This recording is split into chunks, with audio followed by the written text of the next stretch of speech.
है जो जानकारी सामने आ रही है। कार से पीछा कर गोली मारी गई है। पूरे मामले की पड़ताल में पुलिस जुट चुकी है।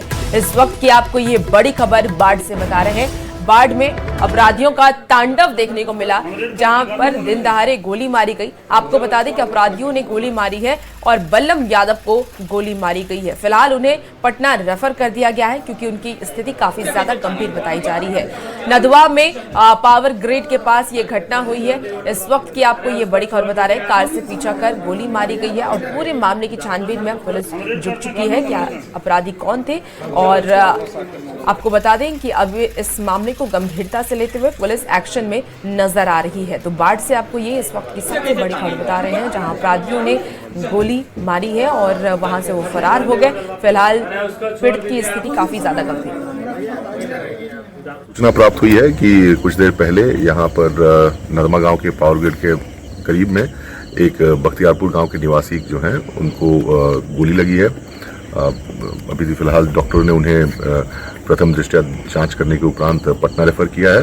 वो बताए जाते हैं कि खतरे से बाहर हैं, लेकिन उन्हें पीठ पे गोली लगी है। पेशेंट आए थे हमारे यहाँ जो कि 12:30 बजे के करीब, और उनको इंजरी मार्क दिख रही थी एंट्री बुलेट का, और हमने उनको जांच करके इलाज किया। जो यहाँ संभव था, इलाज करने के बाद उनको पटना रेफर कर दिया। कितने गोली लगे थे सर? एंट्री वुंड तो एक ही दिख रही थी, बुलेट इंजरी एक ही दिख रही, और कहीं कहीं भी और भी इंजरी था जो कि मैंने नोट डाउन कर लिया है। ज्यादा जानकारी के साथ न्यूज़ 18 संवाददाता अनिरुद्ध हमारे साथ इस वक्त सीधे फोन लाइन पर जुड़ गए हैं। अनिरुद्ध, अपराधियों का तांडव देखिए बाढ़ में देखने को मिला है। सबसे पहले तो ये जानना चाहूंगी कितनी संख्या में अपराधी थे जिन्होंने गोलीबारी की है? जी देखिए, ये रात करीब 12:30 से 1 बजे के बीच की घटना है, जब बल्लम यादव बाढ़ के सोहरा थाना क्षेत्र से फंक्शन से रात में लौटते हैं और नदमा पावर ग्रिड के जो कि आनंद सिंह का पैतृक गांव बताया जा रहा है, वहां वो बाइक से लौटते हैं और 4 व्हीलर से 3 की संख्या में जो अपराधी हैं वो पीछा करते हैं और पावर ग्रिड से पहले नदमा गांव के पास उसको बल्लम यादव गोली मारी जाती है, जिसे गंभीर हालत में अस्पताल में भर्ती करने पटना रेफर किया जाता है। घटना की सूचना मिलने पर एसडीपीओ रामकृष्ण जो है मौके पर जाकर जांच करते हैं और ये बता रहे हैं एसडीपीओ की तीनों अपराधियों की पहचान हो गई है और देर रात तक छापेमारी की जा रही थी। हालांकि अभी किसी गिरफ्तारी की सूचना नहीं है। अनिरुद्ध, क्या जो अपराधी हैं उनका बल्लम यादव के साथ कोई पहले से विवाद चल रहा था जिस वजह से गोलीबारी की गई है? क्या वजह बताई जा रही है? प्रथम दृष्टया तो एसडीपीओ रामकृष्ण ने कहा कि पुरानी किसी मामले को लेकर घटना को अंजाम दिया गया, लेकिन सबसे बड़ी बात है कि जिस क्षेत्र में ये घटना घटित हुई है वो अनंत सिंह का पैतृक गांव नदमा जो है वो अनंत सिंह का पैतृक गांव है। वहां ये गोली मारने की घटना से पुलिस सख्ते में है कि कहीं फिर कोई पुरानी वारदात को लेकर कोई मामला सामने ना आ जाए। जी अनिरुद्ध, क्या अब तक किसी की गिरफ्तारी हो पाई है? जब कल करीब 3 बजे तक पुलिस छापेमारी कर, लेकिन किसी गिरफ्तारी की सूचना नहीं है। हालांकि बल्लम यादव जो गोली लगी है उसने 3 लोगों को पहचान करने की बात पुलिस को बताई है और उसी दिशा में पुलिस जो है कार्रवाई कर रही है। ठीक है, आप नजर बना के रखिए अनिरुद्ध, तमाम अपडेट आपसे लेंगे। बहुत शुक्रिया जानकारी के लिए। और अगली खबर हजारीबाग से, जहां विष्णुगढ़ में बच्ची के साथ हुई दरिंदगी और हत्या के विरोध में विधायक प्रदीप प्रसाद के नेतृत्व में कैंडल मार्च निकाला गया। इस वक्त की बड़ी खबर आपको दे रहे हैं। नाबालिग से रेप हत्याकांड का ये मामला है। लोगों ने सड़कों पर उतरकर कैंडल मार्च किया। स्थानीय लोग भारी संख्या में पहुंचे। विधायक प्रदीप के नेतृत्व में ये मार्च किया गया है और लोगों ने दोषियों को फांसी की सजा देने की मांग की है। प्रशासन के खिलाफ भी आक्रोश है। 24 मार्च की रात हुई इस घटना के बाद अभी भी आरोपी पुलिस गिरफ्त से बाहर हैं, जिसको लेकर लोगों में नाराजगी है। ये एक्सक्लूसिव तस्वीरें आप देख रहे हैं। इंसाफ की गुहार लगाई जा रही है, जिसको लेकर सड़क पर लोग उतरे हैं। कैंडल मार्च करते हुए बच्ची के लिए इंसाफ की गुहार लगाई गई। ये लोग दुखित है, इस तरह का घटना नहीं होनी चाहिए। हमें न्याय चाहिए, इंसाफ चाहिए।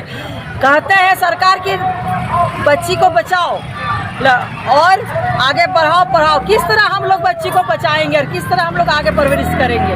हम लोग तो भयभीत हैं, हम लोग पूरा भयभीत हैं। कैसे हमारी बच्ची स्कूल जाएंगी, कैसे पढ़ेंगे, कैसे हम लोग घर से निकालेंगे? बेटियां सुरक्षित महसूस कर रही है और काफ़ी हम लोग आक्रोशित हैं। इस तरह का ये जो घृणित ये हुआ है, काम हुआ है, ये बहुत निंदनीय है। हम जिला प्रशासन से भी मांग करते हैं और सरकार से भी मांग करते हैं कि इसके यानी कि जो दोषी हैं इनको फांसी की सजा मिलनी चाहिए।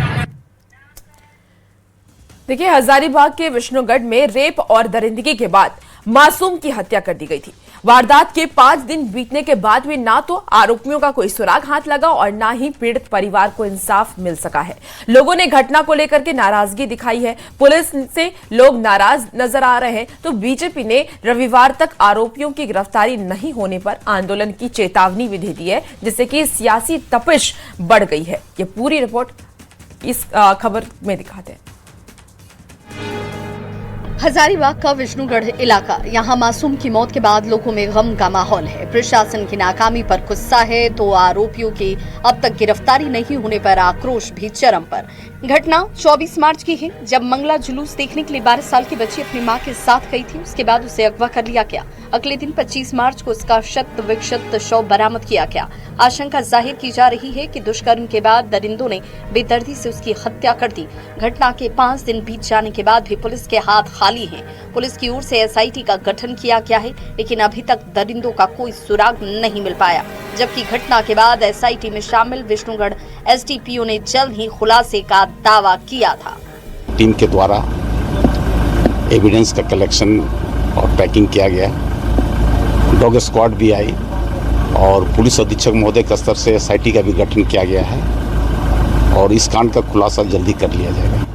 हजारीबाग की रामनवमी विश्वविख्यात है, लेकिन मासूम से दरिंदगी और हत्या के बाद रामनवमी की शोभा यात्रा पर भी असर दिखा। रामनवमी जुलूस में शामिल युवा वर्ग मासूम से दरिंदगी पर नाराज दिखे और आरोपियों को कड़ी सजा देने तक आंदोलन जारी रखने का ऐलान किया।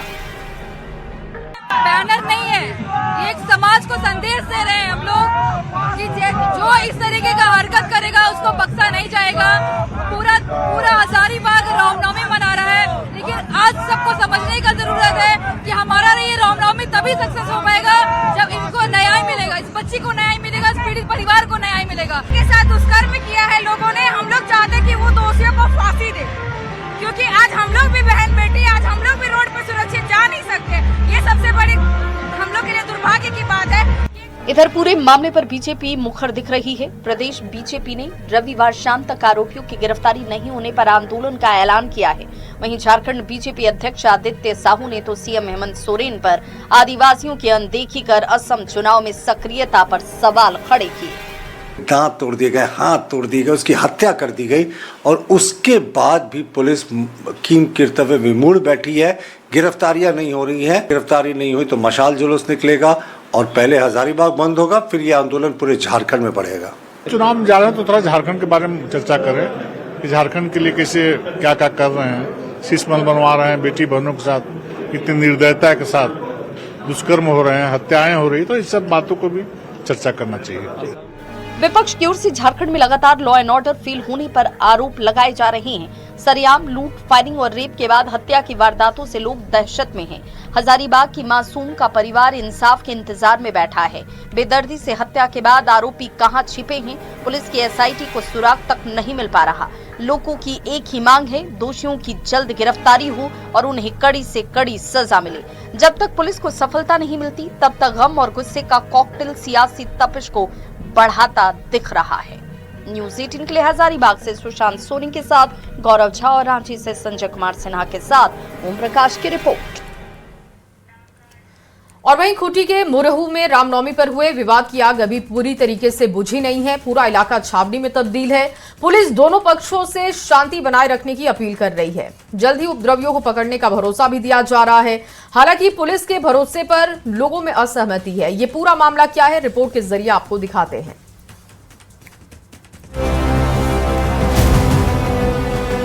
गाड़ियों के टूटे शीशे, सड़क पर पड़े पत्थर और छावनी में तब्दील हुआ शहर।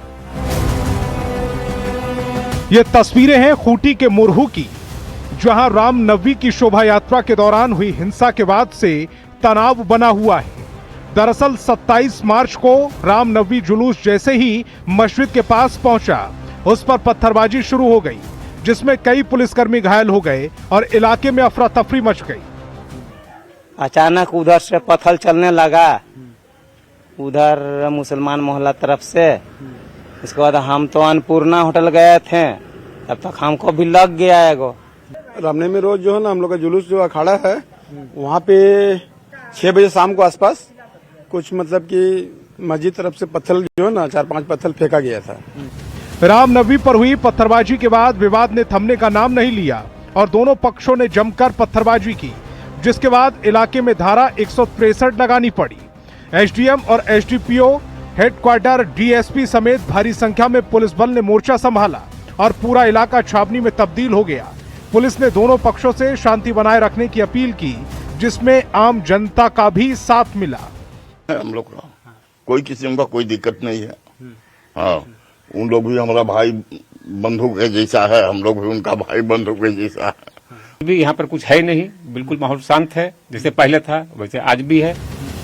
रामनवमी की शाम हुई घटना के बाद पुलिस थाने में कुल 10 एफआईआर दर्ज हुई, जिसमें 40 लोगों के खिलाफ नामजद और 250 अज्ञात के खिलाफ मामला दर्ज हुआ। घटना के बाद पुलिस ने कुछ लोगों को हिरासत में लिया, उनसे पूछताछ की जा रही है। हालांकि पुलिस की कार्रवाई को लेकर परिजनों और स्थानीय लोगों में आक्रोश है। धारा 163 के बावजूद भारी संख्या में लोग मुरहू थाने के पास जुटे और पुलिस की कार्रवाई को गलत बताते हुए आरोपियों के अभी भी बाहर होने का दावा किया। किसी जगह बच्चा का माथा में लग जाता है, कुछ डेथ हो जाता तो उसका भरपाई कोई करता है, और कोई को भी लगा है तो वही जगह इस चीज को सोल्व का होना चाहिए। ये नहीं कि और आग लगा के धुआं उठाने का काम नहीं होना चाहिए। कल जुलूस में सब कोई था तो उसमें अब बोल रहा है इसका फोटो देखेंगे तो छोड़ देंगे, और नहीं आएगा इसका नाम तो छोड़ देंगे बोल रहा है, और आएगा तो उसके बाद हम लोग कार्रवाई करेंगे बोल। वहीं अब इस पूरे मामले पर सियासत भी तेज हो गई है। जेएमएम ने इसके पीछे सीधे बीजेपी, बजरंग दल और आरएसएस को बताया, तो वहीं बीजेपी ने सत्ताधारी दल पर हमला बोलते हुए कहा कि हिंदुओं के पर्व पर अक्सर इस तरह की बाधा पैदा की जाती है। चूंकि इनका संगठन कमजोर हो चुका है, ये राजनीतिक रूप से लड़ाई नहीं लड़ पाते हैं, तो ये सब जो मौका है रामनवमी का या अन्य पर्व त्योहार जो आते हैं उसमें ये तनाव भड़काते हैं कि ये बेशर्म लोग राजधर्म भी भूल गए। राजधर्म होता है कि आप बिना तुष्टिकरण के अपने राज्य के सभी नागरिकों के हित का ख्याल रखें। साहब, ऐसा होता है हिंदू के पर्वों में अक्सर इस तरीके का व्यवधान होता है। चंद्रमा में व्यवधान हुआ। रामनवमी की शाम हुई घटना के बाद भले ही अभी खूंटी की सड़कें शांत नजर आ रही हैं, दुकानें बंद हों, लेकिन जिस तरह से ये घटना हुई है उससे लोगों में आक्रोश है और पुलिस कार्रवाई को लेकर भी लोगों में असहमति बनी हुई है। अब देखना होगा कि आखिर कब तक पुलिस सही उपद्रवियों को सलाखों के पीछे भेजने में कामयाब होती है। न्यूज़ 18 के लिए संवाददाता ओम प्रकाश और संजय सिन्हा की रिपोर्ट। इसी बीच देखिए रांची से बड़ी खबर आ रही है, जहां एयरपोर्ट थाना क्षेत्र के टी-टॉस रेस्टोरेंट में हुई है गोलीबारी और गोलीबारी के मामले को लेकर क्या पुलिस को सफलता मिली है। इस हत्याकांड की घटना को अंजाम देने वाला मुख्य शूटर सचिन यादव को पुलिस ने गिरफ्तार कर लिया है। आरोपी को दशम फॉल इलाके से गिरफ्तार किया गया। पूछताछ में सचिन यादव ने यह बताया है कि उसे इस फायरिंग के लिए 1 लाख रुपए की सुपारी दी गई थी। हालांकि पूरी रकम उसे अभी तक नहीं मिली है। बताया यह भी जा रहा है कि गिरफ्तार आरोपी कुख्यात अपराधी प्रिंस खान गैंग से जुड़ा हुआ है और पुलिस ने इस मामले में अब तक कुल 5 आरोपियों को गिरफ्तार कर चुकी है। तो इस वक्त की आपको ये बड़ी खबर रांची से बता रहे, पुलिस को बड़ी सफलता हाथ लगी है। आपको बता दें कि एयरपोर्ट थाना क्षेत्र के टी-टॉस रेस्टोरेंट में हुई गोलीबारी के मामले में पुलिस ने एक आरोपी को गिरफ्तार किया। एयरपोर्ट थाना अंतर्गत ग्राम लोधमा है, वहाँ पर द टी-टॉस रेस्टोरेंट है, उसमें फायरिंग की घटना को अंजाम दिया गया था, किया जा रहा था। इसी क्रम में कल शाम को एक ये जो दशम फॉल के एरिया के आसपास जो मेन एक्यूज्ड हैं, जिनका नाम है ये सचिन यादव को टीम के द्वारा गिरफ्तार किया गया है और इनके फिर कन्फेशन इन्होंने इसमें इस क्राइम में अपना इन्वॉल्वमेंट को कन्फेस किया है और इन्होंने ये बताया है कि इनको 1 लाख रुपए मिलने वाले थे इस क्राइम को कारित करने के लिए। और वहीं रांची पुलिस को एक और मामले में बड़ी सफलता हाथ लगी है। पुलिस ने लूट, डकैती और स्नैचिंग मामले का खुलासा कर दिया है। मामले में शामिल 10 अपराधियों को पुलिस ने गिरफ्तार कर लिया है। हालांकि गिरोह के कुछ सदस्य अभी भी पुलिस गिरफ्त से दूर हैं, जिनके लिए लगातार छापेमारी हो रही है। देखिए, अपराधियों के पास से पिस्टल, चाकू, टूल बॉक्स, लूट के पैसे, कार, बाइक और स्कूटी बरामद कर ली गई है। पूछताछ में यह जानकारी सामने आई है कि गिरोह के निशाने पर 2 ज्वेलरी शॉप भी थे और रेकी पहले से की जा चुकी थी और इसके बाद प्लानिंग तैयार की जा रही थी। हथियार लूट के पैसे, गाड़ी, सब कुछ जब्त करने के बाद अब इनके नेटवर्क को पुलिस खंगाल रही है। लगातार एक के बाद एक हुई और घटना की गंभीरता को देखते हुए वरीय पुलिस अधीक्षक महोदय के नेतृत्व में उनके द्वारा एक टीम बनाया गया, जिसमें 3 डीएसपी, 9 थाना प्रभारी और टेक्निकल सेल और अन्य और लोग इसमें काम कर रहे थे। इसमें काफ़ी संदिग्ध लोगों को हिरासत में लिया गया, उनसे पूछताछ की गई। जो भी हमारे पास सीसीटीवी फुटेज थे, टेक्निकल इंटेलिजेंस थे, उस पर वर्क किया गया और आखिरकार घटना का उद्भेदन किया गया। इसमें एक गिरोह सामने आया है जो अपना वर्चस्व बनाने के लिए और क्योंकि उनको नशे की भी आदत थी, तो उसके लिए, पैसे के लिए ये पूरी घटनाएं एक के बाद एक कर रहा था। तो इसमें टोटल 10 लोगों की गिरफ्तारी हुई है, अन्य और गिरफ्तारी बाकी है। देखिए, धनबाद से एक वीडियो इन दिनों सोशल मीडिया पर तेजी से वायरल हो रहा है, जिसमें कि राजगंज थाना प्रभारी अलीशा अग्रवाल ड्यूटी के दौरान भोजपुरी गाने पर डांस करती नजर आ रही है। बताया जा रहा है कि ये वीडियो राजगंज में आयोजित चैती दुर्गा पूजा के मौके पर हुए डांडिया नाइट कार्यक्रम का है। वीडियो में देखा जा सकता है कि थाना प्रभारी वर्दी में और महिलाओं के साथ भोजपुरी गाने पर जमकर ठुमके लगा रही है। आपको दिखा रहे हैं ये वीडियो जो सोशल मीडिया पर इन दिनों वायरल है। एक पुलिस अधिकारी का ऑन ड्यूटी और वर्दी में गाने पर डांस करना कई सवाल अब खड़े कर रहा है। वायरल वीडियो के बाद खाकी की छवि को लेकर के भी बहस शुरू हो गई है और नजरें टिकी है कि पुलिस विभाग पर कि इस मामले पर कार्रवाई होती है या नहीं और इसे या फिर नजरअंदाज किया जाता है। ये आपको वीडियो इस वक्त टीवी स्क्रीन पर दिखा रहे हैं, जिसमें एक पुलिस ऑफिसर जो कि वर्दी में नजर आ रही है और ठुमके लगाते हुए नजर आ रही है, जिस पर अब पुलिस महकमे में आपको बता दें कि चर्चा का विषय भी ये बनी हुई है और अब इन पे कार्रवाई की बात कही जा रही है। तो अब इन पर कार्रवाई होती है या नहीं ये देखना होगा या फिर इसे नजरअंदाज कर दिया जाता है। लेकिन ये वीडियो सोशल मीडिया पर इन दिनों वायरल है, जिसमें आप देख पा रहे हैं किस तरीके से एक पुलिस ऑफिसर जो कि अपनी वर्दी में है, ऑन ड्यूटी है और महिलाओं के साथ ठुमके लगाती हुई नजर आ रहे हैं। जिसमें आपको बता दें कि ये जो पूरा मामला है वो राजगंज थाना प्रभारी अलीशा अग्रवाल का है, जो कि अलीशा अग्रवाल ड्यूटी के दौरान भोजपुरी गाने पर डांस करती हुई नजर आ रही है। बताया जा रहा है कि ये वीडियो राजगंज में आयोजित चैती दुर्गा पूजा के मौके पर डांडिया नाइट का कार्यक्रम था और इसी कार्यक्रम के दौरान वो महिलाओं के साथ ठुमकती हुई नजर आ रही है, डांस करती हुई नजर आ रही है, जो ये वीडियो है वो सोशल मीडिया पर वायरल है। अब इस पे कार्रवाई की बात की जा रही है। और चलिए आगे बढ़ते हुए आपके सामने मोतिहारी से बड़ी खबर रखते हैं, जहां पर पुलिस ने कई कांडों में फरार अपराधियों और आरोपियों पर शिकंजा कसना शुरू कर दिया है।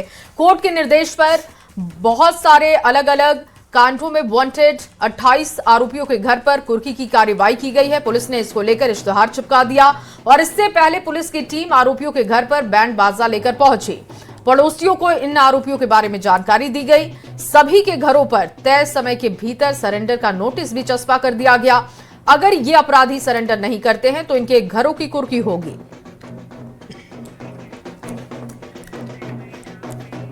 और भारत के राष्ट्रपति द्रौपदी मुर्मू कल यानी कि 31 मार्च को नालंदा पहुंच रही हैं, जहां आपको बता दें कि नालंदा विश्वविद्यालय राजगीर में आयोजित दूसरे दीक्षांत समारोह में वो भाग लेंगी। इस दौरान राष्ट्रपति नालंदा खंडहर पहुंच करके खंडहर का भी अवलोकन करेंगी और इसको लेकर के तैयारियां जोरों पर चल रही हैं। नालंदा जिले के अंतर्राष्ट्रीय पर्यटन स्थल नालंदा खंडहर में, जहां आप देख सकते हैं ये वही नालंदा खंडहर है जहां पर राष्ट्रपति द्रौपदी मुर्मू जो है 31 मार्च को यहां पहुंच रहे हैं और ये पहली बार जो है यहां पर पहुंचकर नालंदा खंडहर का अवलोकन करेंगे। तो आप देख सकते हैं किस तरह से जो है नालंदा खंडहर को पूरी तरह से सज धज कर जो है तैयार किया जा रहा है। खास करके यहाँ पर जो है साफ सफाई करा लिया गया है और यहाँ पर 31 मार्च को कल यानी कि जो 31 मार्च है वो यहाँ पर पहुंचेंगे और यहाँ पर जो है पूरी तरह से जो है नालंदा खंडहर का अवलोकन करेंगे। सबसे बड़ी बात है कि पहली बार जो है नालंदा में जो है दीक्षांत समारोह में भाग लेने के लिए राष्ट्रपति द्रौपदी मुर्मू पहुंच रही है, क्योंकि इसके पहले जो है प्रणब मुखर्जी जो है पहले दीक्षांत समारोह में प्रणब मुखर्जी पहुंचे थे नालंदा यूनिवर्सिटी और दूसरी दीक्षांत समारोह में जो है द्रौपदी मुर्मू जो है यहाँ पहुंच रही है और उसके बाद जो है नालंदा खंडहर का अवलोकन करेंगे, जिसको लेकर जो है तैयारियां जो है पूरी कर ली गई है। और अब जो है यहाँ पर देख सकते हैं किस तरह से जो है सुरक्षा व्यवस्था को लेकर जो है यहाँ पर लगातार जो है यहाँ किया जा रहा है ताकि सुरक्षा व्यवस्था भी यहाँ कड़ी की जा सके, क्योंकि यहाँ पर जो है एक तरह से राष्ट्रपति के आगमन को लेकर जो है यहाँ पर सुरक्षा व्यवस्था भी बढ़ाई गई है और यहाँ पर पूरी तरह से जांच भी की जा रही है। तो मेटल डिटेक्टर से भी जांच की जा रही है। यहाँ पर हर तरह के जो है जो सुरक्षा व्यवस्था को लेकर यहाँ जांच की जा रही है ताकि यहाँ पर राष्ट्रपति जब पहुंचे तो उनकी सुरक्षा में किसी तरह कोई सेंध न लग सके। और यहाँ पर देख सकते हैं किस तरह से जो है यहाँ पर नालंदा खंडर जो है अब पूरी तरह से तैयार है। कल जब राष्ट्रपति द्रौपदी मुर्मू पहुंचेंगे तो यहाँ पर जो है अवलोकन करेंगे और अवलोकन करने के बाद जो वापस जो है फिर से दिल्ली के लिए अभी रवाना हो जाएगी। नालंदा से न्यूज़ 18 के लिए अभिषेक कुमार। और चलिए बात कर लेते हैं मौसम की। बिहार में एक बार फिर से मौसम ने करवट ली है। पटना के आसपास आज हल्की बारिश के साथ ही तेज हवा चलने की संभावना है। मौसम विभाग के मुताबिक अगले 24 घंटे में तेज हवाएं चल सकती हैं, साथ ही तापमान में बढ़ोतरी हो सकती है। मंगलवार को भी कुछ इलाकों में ऐसा ही मौसम बना रहेगा। राजधानी पटना समेत बिहार के अधिकांश हिस्सों में मौसम का मिजाज बदला हुआ नजर आ रहा है। मौसम विभाग की माने तो पटना के आसपास आज हल्की हवा और बारिश होने का भी पूर्वानुमान जताया गया है। राज्य के सभी भागों में आंशिक रूप से बादल छाए रहने के साथ मौसम शुष्क बना रहेगा। मौसम विज्ञान केंद्र के अनुसार अगले 24 घंटे के दौरान जो हवा की गति है वो 30 से 40 किलोमीटर प्रति घंटे की रफ्तार रहने का पूर्वानुमान है। 2 दिनों के दौरान तापमान में 2 से 4 डिग्री सेल्सियस की वृद्धि के आसार भी नजर आ रहे हैं। वहीं मंगलवार यानी कल ज्यादातर भागों में मेघ गर्जन वज्रपात के साथ आंधी पानी को लेकर चेतावनी भी मौसम विभाग की तरफ से जारी की गई है। 30 किलोमीटर प्रति घंटे की रफ्तार से जो हवा है वो चलेगी। अगर कल की हम बात करें यानी रविवार को पटना सहित आसपास के इलाके में मौसम शुष्क होने के साथ कई जिलों में तापमान में वृद्धि भी दर्ज की गई। मोतिहारी, छपरा, मधेपुरा और पूर्णिया को छोड़कर पटना सहित शेष जिलों में तापमान में वृद्धि दर्ज की गई।